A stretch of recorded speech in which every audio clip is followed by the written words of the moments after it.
Hello dear students, welcome back to your favourite YouTube channel Synergy Learning, जहां पर हम लेकर आए हैं आपके लिए क्लास 10th की एक ज़बरदस्त सीरीज़, जहां पर हम लोग बायोलॉजी के हर एक चैप्टर को डिटेल में पढ़ रहे हैं और उसके एक एक क्वेश्चन को पकड़ के फोड़ रहे हैं।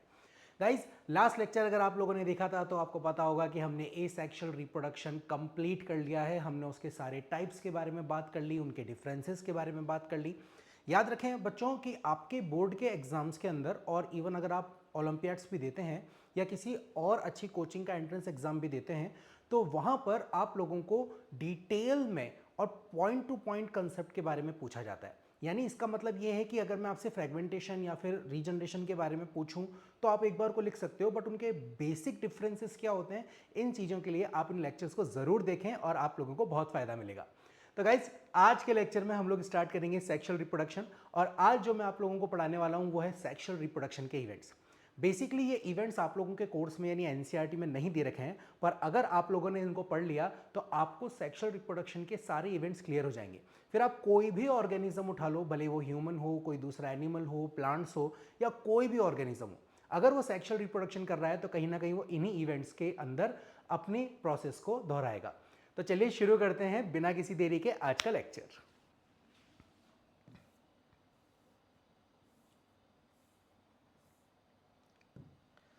तो बच्चों, आज हम लोग जो पढ़ने वाले हैं वो है events of sexual reproduction. Events of sexual reproduction यानी कि सेक्सुअल रिप्रोडक्शन में कौन कौन से इवेंट होते हैं और किस तरीके से प्रोसेस आगे बढ़ता है उसको बात करते हैं। ठीक है, तो यहां पर एनसीईआरटी के अंदर यहां पे लाइन नहीं लिखी हुई है, लेकिन अगर आप बड़ी क्लासेस में जाओगे तो एनसीईआरटी ने एक बहुत ही सुंदर और प्यारी बात लिखी है। वो ये लिखी है कि ऑर्गेनिज्म भले ही different type of reproduction show करता है और इसी के साथ साथ उसके अंदर डिफरेंट काइंड ऑफ स्ट्रक्चर्स हो सकते हैं। भाई सिंपल सी बात है, हर ऑर्गेनिज्म अलग तरीके का होता है। प्लांट्स के अंदर डिफरेंट काइंड के स्ट्रक्चर्स होते हैं, एनिमल्स में डिफरेंट काइंड के स्ट्रक्चर होते हैं।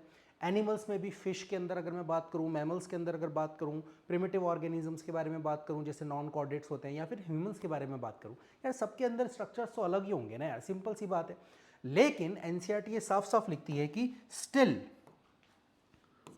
But still the events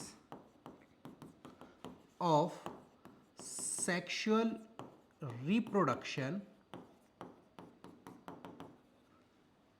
are similar।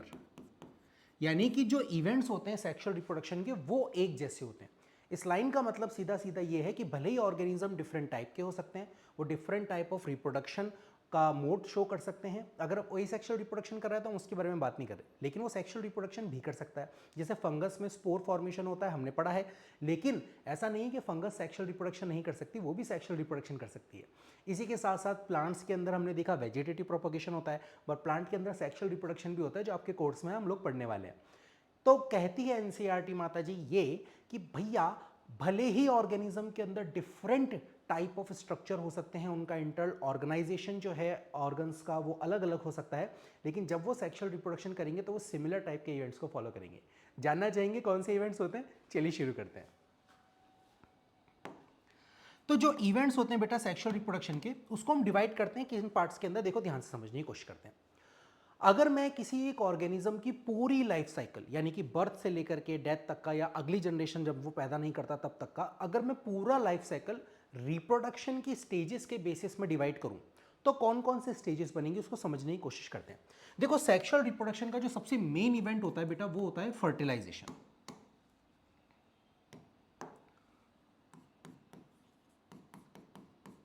Fertilisation fertilization means fusion of male and female gamete. भाई दो अलग अलग गैमेट्स आते हैं, वो फ्यूज करते हैं और जायगोट नाम का एक सेल बनाते हैं, जो कि अगली जनरेशन की पहली सेल होती है। ये इसका मेन इवेंट है। लेकिन अगर फर्टिलाइजेशन तक पहुंचना है तो ऐसा तो नहीं है कि ऑर्गेनिज्म पैदा होता है या रिप्रोडक्शन कर सकता है। तो इसका मतलब फर्टिलाइजेशन से पहले उसके अंदर कुछ स्पेसिफिक टाइप के इवेंट्स होंगे। कौन से इवेंट्स होंगे? तो अगर वो फर्टिलाइजेशन से पहले हो रहे हैं तो बेटा अपन उसको लिख देते हैं pre fertilization event.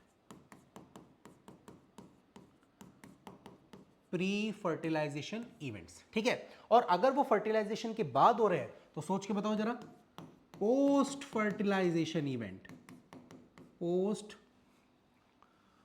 Fertilisation events, ठीक है। ये हम लोग बिल्कुल कॉमन बात कर रहे हैं सारे ऑर्गेनिजम्स के लिए। ओके, तो चलिए शुरू करते हैं हम लोग कि कौन कौन से इवेंट और कैसे कैसे होते हैं उसके बारे में बात करते हैं। सबसे पहले इनको डिवाइड कर लेते हैं अपन।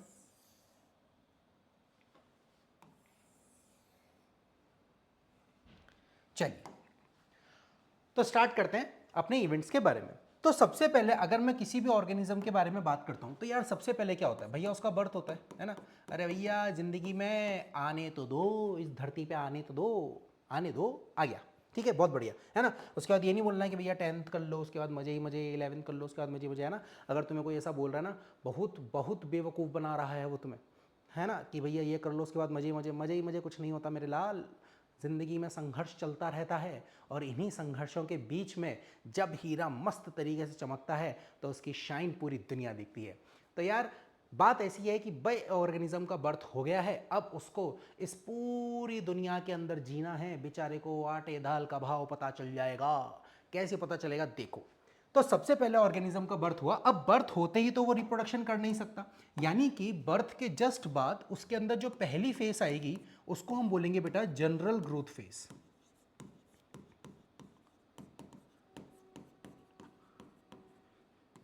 तो जो पहली फेस आती है उसको हम लोग बोलते हैं general growth face. General growth face का मतलब ये होता है कि इसके अंदर ऑर्गेनिज्म की बॉडी के अंदर जो भी ऑर्गन्स हैं वो इंटरनली डेवलप होंगे, है ना। यानी कि जो बच्चा है उस जो भी है, अगर वो धीरे धीरे करके बड़ा हो रहा है तो उसके ऑर्गन्स भी तो बड़े होंगे, ठीक है। उनके अंदर ग्रोथ होगी, कई बार उनके अंदर डिफ्रेंसिएशन बाद में जा करके होता है, तो ऑर्गन्स पूरी तरीके से तैयार होंगे। इस पर्टिकुलर टाइम में ऑर्गेनिज्म के अंदर रिप्रोडक्शन से रिलेटेड ग्रोथ नहीं होती, यानी कि इस पर्टिकुलर टाइम पे वो रिप्रोडक्शन नहीं कर सकता क्योंकि उसके अंदर गैमीट ही नहीं बने हैं। तो ये जनरल ग्रोथ फेज जब कंप्लीट होती है, जैसे ही जनरल ग्रोथ फेज कंप्लीट होती है, अब उसके बाद सेकेंड फेज स्टार्ट होती है बेटा, जिसको हम लोग बोलते हैं रिप्रोडक्टिव फेज। Reproductive phase.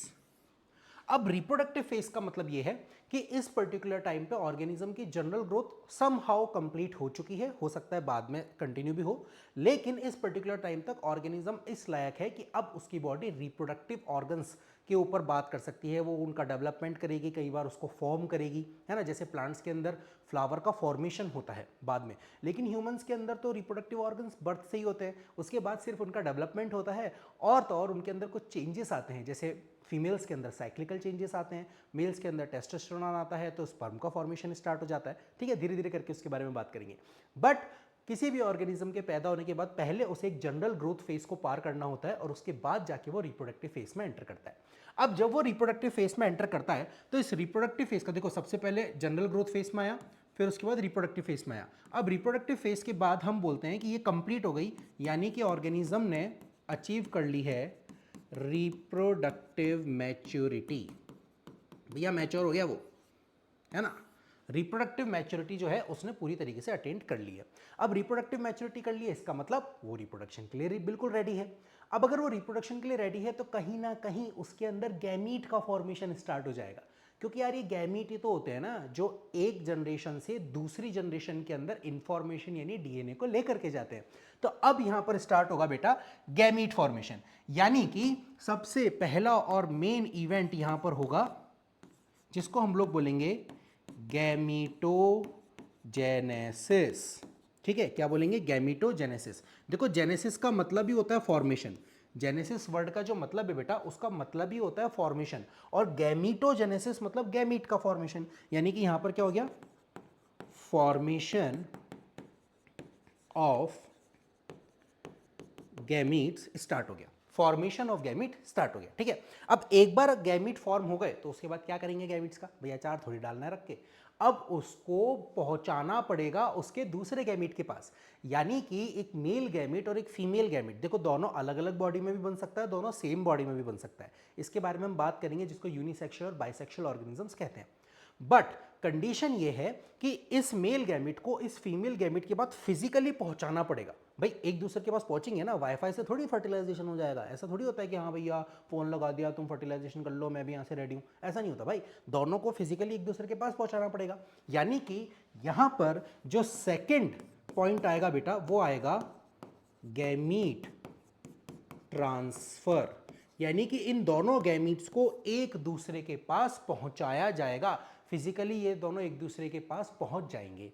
अब एक बार जब दोनों गैमीट्स एक दूसरे के पास पहुंच गए तो भैया उसके बाद क्या होगा, फर्टिलाइजेशन। बड़ी सिंपल सी बात है ना। यानी कि यहां पर क्या आया, मान लीजिए कि ये हमारे पास एक मेल गैमीट हुआ, यहां पे मान लीजिए मेरे पास ये फीमेल गैमीट हुआ है ना, तो इधर आ गया मेरे पास मेल गैमीट,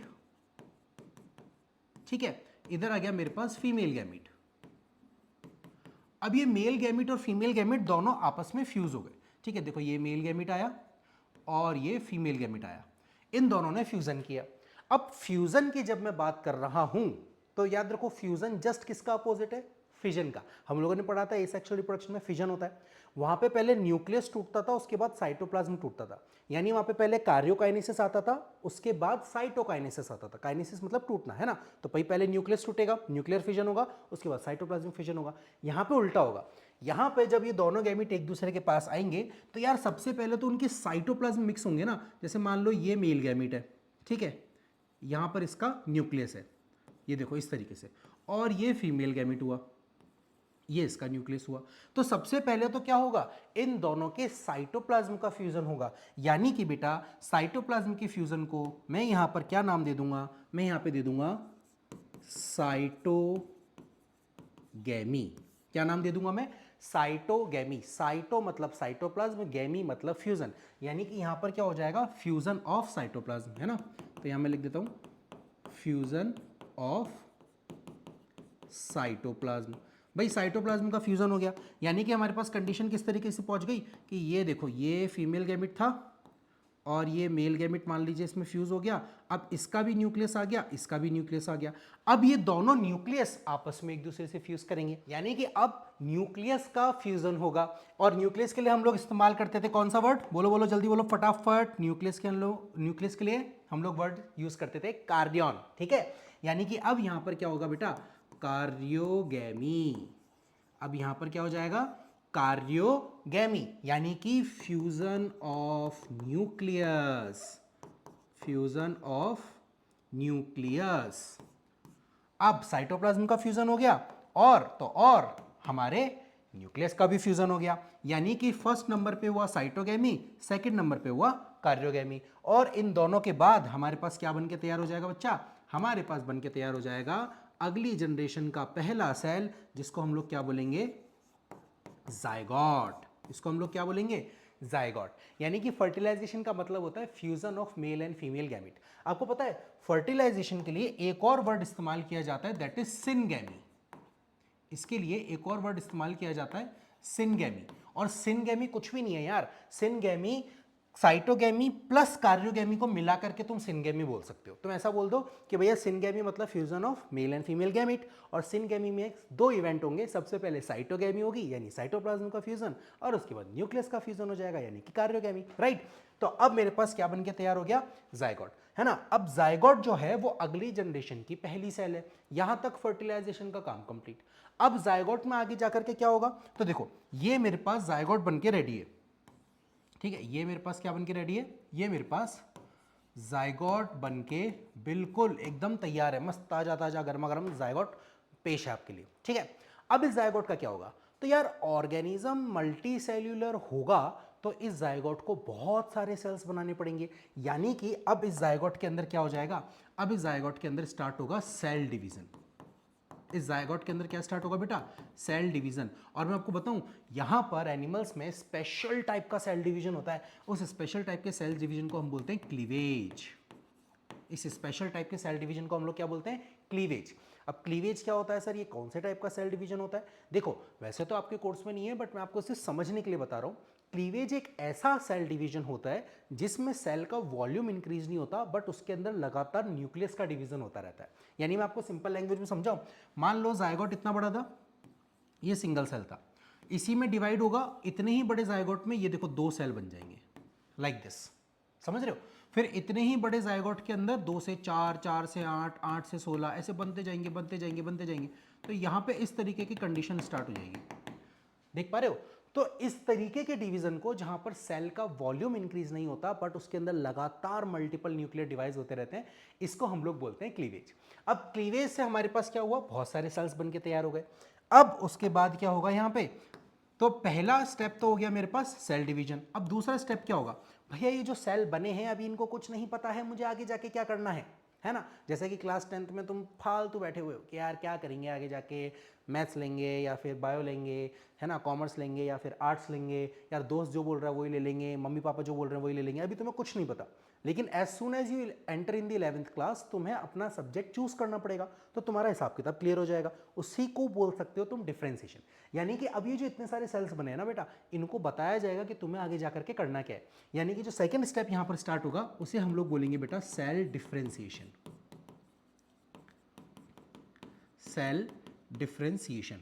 और सेल डिफ्रेंसिएशन से जनरली, है ना, हमेशा नहीं, जनरली एक चीज बनके तैयार होती है। पहले सेल डिवीजन होता है और सेल डिफ्रेंसिएशन के बाद हम लोग बोल देते हैं कि भाई उस ऑर्गेनिज्म का डेवलपमेंट होगा, उस ऑर्गेनिज्म का क्या होगा?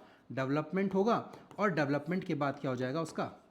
जब वो पूरी तरीके से तैयार हो जाएगा भैया बर्थ हो जाएगा, नया ऑर्गेनिज्म इस दुनिया में आ जाएगा, है ना? तो देखो बर्थ से एंड किया और बर्थ से ही हमने स्टार्ट किया, है ना? लाइफ इज अ सर्कल, देख पा रहे हो? ठीक है। आपको पता है ये जो मल्टीपल सेल्स बने हैं ना यहाँ पे, इन मल्टीपल सेल्स को जनरली एक नाम दिया जाता है बेटा, और उसको हम लोग बोलते हैं एम्ब्रियो। ठीक है, ये जो यहाँ पर बनके तैयार हुआ ना सेल डिवीजन के बाद, यहाँ पर फॉर्मेशन हो जाता है एम्ब्रियो का, एम्ब्रियो फॉर्मेशन। और फॉर्मेशन के लिए तो हम वर्ड इस्तेमाल करते थे जेनेसिस, यानी कि यहां पर हो जाता है एम्ब्रियोजेनेसिस। ओके, तो कोई भी ऑर्गेनिज्म हो वो इसी तरीके के इवेंट्स को फॉलो करता है। आप आराम से पहले वीडियो को पॉज करके इन इवेंट्स को अच्छे से देख लो, समझ लो, स्क्रीनशॉट ले लो, फिर मैं आप लोगों को एक मस्त चीज बताता हूं फटाफट से।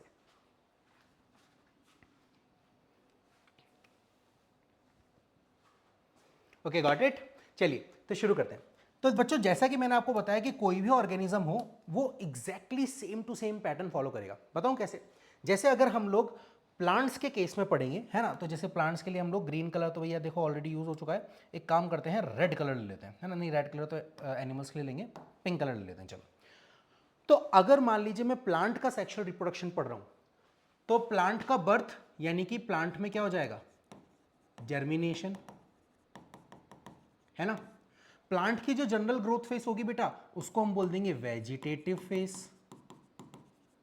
वेजिटेटिव फेस इसका मतलब क्या है कि भैया सीड अभी जर्मिनेट हुआ है, जर्मिनेट होने के बाद उसमें प्लूम्यूल रेडिकल बन रहे हैं, अपन पढ़ेंगे इसको आराम से, और उसके बाद उसमें धीरे धीरे शूट का डेवलपमेंट हो रहा है, रूट सिस्टम का डेवलपमेंट हो रहा है, फिर शूट में स्टेम बन रहा है, लीफ बन रहा है, प्लांट की हाइट बढ़ रही है, फोटोसिंथेसिस कर रहा है, खाना बना रहा है, ये सारी की सारी चीज़ें वेजिटेटिव फेस में।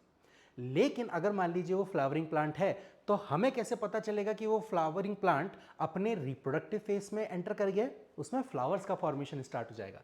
तो प्लांट के अंदर रिप्रोडक्टिव फेस को हम रिप्रोडक्टिव फेस ही बोलते हैं, सिंपल, कि भाई प्लांट की रिप्रोडक्टिव फेस स्टार्ट हो गई है। ठीक है, फिर गैमेटोजेनेसिस स्टार्ट होता है। तो प्लांट के केस में बेटा पॉलन ग्रेन का फॉर्मेशन होता है और इसी के साथ साथ ओव्यूल का फॉर्मेशन होता है। पॉलन ग्रेन को हम बोलते हैं माइक्रोस्पोर, यानी कि यहां हो जाएगा माइक्रोस्पोरोजेनेसिस, यानी कि पॉलन ग्रेन का फॉर्मेशन, और उसी के साथ साथ ओव्यूल का फॉर्मेशन होगा, यानी मेगास्पोरोजेनेसिस। मेगास्पोरोजेनेसिस, ये सिर्फ अपन प्लांट के केस में बात कर रहे हैं बेटा। गैमेटोजेनेसिस के अंदर प्लांट में क्या आ जाएगा? माइक्रोस्पोरोजेनेसिस और मेगास्पोरोजेनेसिस। ओके, इसी तरीके से जब गैमीट ट्रांसफर की बात आएगी तो यार प्लांट के अंदर तो हम लोग मेल जो गैमीटोफाइट होता है उसको बोलते हैं पॉलन ग्रेन, जो आगे जाकर के मेल गैमीट का फॉर्मेशन करेगा। तो यहां पर उसको हम लोग बोलते हैं गैमीट ट्रांसफर को बेटा पॉलिनेशन, है ना। यहां पर हम लोग प्लांट के केस में क्या पढ़ लेंगे? पॉलिनेशन यानी गैमीट ट्रांसफर। फिर उसके बाद प्लांट में फर्टिलाइजेशन होगा, फर्टिलाइजेशन के लिए हम पॉलन ट्यूब का फॉर्मेशन पढ़ेंगे, फिर उसके बाद जायगोट का फॉर्मेशन होगा, एम्ब्रियो का फॉर्मेशन होगा, और फिर यार डेवलपमेंट के बाद या तो बर्थ हो सकता है, प्लांट के केस में क्या होता है भैया, सीड का फॉर्मेशन हो जाता है, सीड का फॉर्मेशन हो जाता है, इस सीड को आप सो कर दो तो सीड जर्मिनेट हो जाएगा। बताओ है ना कितना इजी। वहीं अगर यही सेम चीज मैं एनिमल के केस में बोलूं, आ जाओ, जैसे ह्यूमंस के केस में हम बात करते हैं, हमारे केस में ह्यूमन रिप्रोडक्शन है, तो बर्थ से जनरल ग्रोथ फेस, यानी कि जब बर्थ हुआ किसी भी ह्यूमन का, उससे लेकर के लगभग वो 11, 12, 13 साल की उम्र तक, जब उसको प्यूबर्टी हिट होती है, उससे पहले मतलब 0 ईयर से लेकर के प्यूबर्टी की फेस तक, उसको बेटा हम लोग बोलते हैं जुवेनाइल फेस। इसको हम लोग क्या बोलते हैं, जुवेनाइल फेस, एनिमल के केस में, ठीक है। फिर जब जुवेनाइल फेस कंप्लीट हो जाती है तो रिप्रोडक्टिव फेस आ जाती है, और रिप्रोडक्टिव मैच्योरिटी के लिए हम लोग वर्ड यूज करते हैं एडोलसेंस, है ना। रिप्रोडक्टिव फेस स्टार्ट कब होती है, जब प्यूबर्टी हिट होती है, प्यूबर्टी, देख पा रहे हो, बिल्कुल सेम टू सेम चीज है। वहीं अगर हम गैमेटोजेनेसिस के बारे में बात करें तो यार ह्यूमंस में तो मेल पार्टनर अपने गैमेट्स को फीमेल बॉडी के अंदर इंट्रोड्यूस करता है, ठीक है, यानी कि उसको हम लोग क्या बोलेंगे, इंसेमिनेशन, इंसेमिनेशन यानी कि सीमन का या स्पर्म का फीमेल बॉडी के अंदर एंटर करना। लेकिन उससे पहले बनाने भी तो पड़ेंगे ना भाई। तो बनाने की जब हम लोग बात करते हैं बेटा, तो उसके लिए मेल में वर्ड यूज किया जाता है स्पर्मेटोजेनेसिस। देख रहे हो सबके पीछे जेनेसिस है क्योंकि फॉर्मेशन हो रहा है, और फीमेल के अंदर इसी गैमेट फॉर्मेशन को हम बोलते हैं oogenesis, oogenesis। समझ पा रहे हो, देखो कितना इजी है। अगर मुझे ये पैटर्न पता है तो मैं बड़ी आसानी से इसको रिवाइज भी कर सकता हूं। फिर उसके बाद जायगोट फॉर्मेशन होगा। जायगोट फॉर्मेशन कैसे होता है, अगर हम ह्यूमंस के केस में बात करें तो हमारे अंदर होता है बेटा इंटरनल फर्टिलाइजेशन, है ना, इसको यहां लिख देता हूं। ह्यूमंस के अंदर होता है इंटरनल फर्टिलाइजेशन, यानी कि मेल फीमेल गैमीट बॉडी के अंदर मीट करते हैं। बाहर भी मीट करते हैं क्या सर, हाँ, फ्रॉग, है ना, एम्फीबियंस बहुत अच्छा एग्जांपल है जहां बॉडी के बाहर गैमीट का फ्यूजन होता है, यानी एक्सटर्नल एनवायरनमेंट यानी वाटर के अंदर, ठीक है। फिर उसके बाद एम्ब्रियो का फॉर्मेशन होगा। एम्ब्रियो के बाद डेवलपमेंट होने से पहले जब सेल डिफरेंशिएशन होगा तब उसको हम वर्ड इस्तेमाल कर देंगे फीटस। एम्ब्रियो मतलब मैं उसको देख के पता नहीं लगा पा रहा हूँ कि कौन सा ऑर्गन बन रहा है, और फीटस का मतलब जब हम सोनोग्राफी करते हैं तो हमें दिख रहा है कि अरे हाँ ये तो हाथ जैसा है, ये तो पैर जैसा है, मतलब जब उसमें ऑर्गन्स का फॉर्मेशन होना स्टार्ट होता है तो हम लोग एम्ब्रियो की जगह फीटस का वर्ड यानी इस्तेमाल करते हैं। और उसके बाद क्या होता है भैया, बर्थ, है ना, नन्हा मेहमान इस दुनिया में आ जाता है, लड्डू पेड़े बट जाते हैं, खुशियां मनाई जाती हैं, और इसी के साथ जो मेल और फीमेल वाला हिसाब किताब था यानी सेक्सुअल रिप्रोडक्शन वाला वो कंप्लीट हो जाता है। तो देखा कितना आसान है, आराम से बैठ करके इसको एक बार और देख लो, समझ लो। ये सारे इवेंट्स ऑफ सेक्सुअल रिप्रोडक्शन है। अगर आपने ये इवेंट्स अच्छी तरीके से समझ लिए तो किसी भी ऑर्गेनिज्म का रिप्रोडक्शन आप आसानी से देख पाओगे, ठीक है। जल्दी से स्क्रीनशॉट ले लो।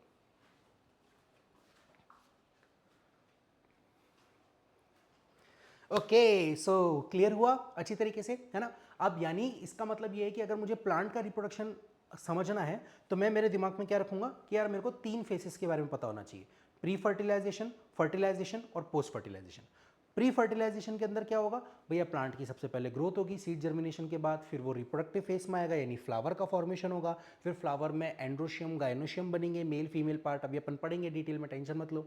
फिर उसके बाद क्या होगा, उनमें गैमेटोजेनेसिस स्टार्ट होगा, माइक्रोस्पोर का फॉर्मेशन यानी पॉलन ग्रेन का फॉर्मेशन स्टार्ट होगा, ओव्यूल का फॉर्मेशन स्टार्ट होगा। फिर वो उस पॉलन ग्रेन को हवा के जरिए, इंसेक्ट के जरिए जाना पड़ेगा फीमेल के पास, तो वो गैमीट का ट्रांसफर हो जाएगा। गैमीट का ट्रांसफर होने के बाद सेकंड फेज स्टार्ट हो जाएगी fertilization, fusion of male and female gamete. सबसे पहले साइटोगेमी होगी, फिर कार्योगेमी होगी। कार्योगेमी कंप्लीट होने के बाद वहाँ पे जाइगोट बन जाएगा, फर्टिलाइजेशन कंप्लीट, फिर आएगा पोस्ट फर्टिलाइजेशन इवेंट, और पोस्ट फर्टिलाइजेशन इवेंट के अंदर क्या होगा, जाइगोट से एम्ब्रियो बनेगा, एम्ब्रियो से सीड बनेगा, सीड का जर्मिनेशन हो जाएगा। सेम चीज अगर मैं ह्यूमन के केस में पढ़ना चाहता हूं तो मेरे को वापस 3 चीजें भाई, pre fertilization, fertilization and post fertilization. Pre fertilization में क्या होगा भाई, बर्थ हुआ, बर्थ के बाद वो जुवेनाइल फेस में गया, जुवेनाइल फेस में उसकी जनरल बॉडी ग्रोथ हुई, मेल फीमेल में दोनों में एक जैसी होती है, हाइट का बढ़ता है, बॉडी वेट बढ़ता है, मास बढ़ता है, मसल्स का फॉर्मेशन होता है, अच्छी तरीके से ग्रोथ होती है। फिर उसके बाद जैसे ही उनको प्यूबर्टी हिट होती है 11 से लेकर के 12-13 साल के आसपास, अब उसके बाद वो रिप्रोडक्टिव फेस में आ जाते हैं जिसको टीनेज भी बोलते हैं। उस रिप्रोडक्टिव फेस के अंदर उनका रिप्रोडक्टिव डेवलपमेंट होता है ना, सेकेंडरी सेक्सुअल कैरेक्टर आते हैं, दाढ़ी मूंछ आते हैं, आवाज़ भारी हो जाती है, फीमेल में मेंस्ट्रुअल साइकिल स्टार्ट हो जाती है, वगैरह वगैरह वगैरह। फिर उसके बाद जब ये कंप्लीट होती है तो 18 ईयर्स को हम बोलते हैं एडोलेसेंस कि भैया अब ये रिप्रोडक्टिव मैच्योरिटी को अटेन कर चुके हैं। उसके बाद उसी दौरान इनमें गैमीट का फॉर्मेशन स्टार्ट हो जाता है। भाई रिप्रोडक्टिव फेज का मतलब क्या है? गैमीट का फॉर्मेशन स्टार्ट हो जाना है। गैमीट का फॉर्मेशन स्टार्ट हो जाएगा, जब तक वो गैमीट ट्रांसफर करके फीमेल बॉडी तक नहीं पहुंचेगा मेल वाला, तब तक फर्टिलाइजेशन नहीं होगा। तो फिर गैमीट ट्रांसफर पड़ेंगे इंटरनल फर्टिलाइजेशन में, ठीक है। इसको हम लोग बोलते हैं इनसेमिनेशन, यानी सीमन का बॉडी में एंटर करना। फिर जब सीमन बॉडी में एंटर हो जाएगा फीमेल बॉडी में, तो वहाँ से स्पर्म ओवम से फ्यूज हो जाएगा, और जब स्पर्म ओवम से फ्यूज होगा तो फर्टिलाइजेशन हो जाएगा। फर्टिलाइजेशन से जायगोट का फॉर्मेशन होगा। जायगोट फिर धीरे धीरे करके यूट्रस में जाएगा, वहाँ पे जाके अटैच हो जाएगा, उसमें नंबर ऑफ सेल्स बढ़ेंगे, फिर सेल डिफ्रेंशिएट होंगे, एम्ब्रियो से फीटस का फॉर्मेशन होगा, और 9 महीने बाद बर्थ हो जाएगा। देखा कितना आसान है।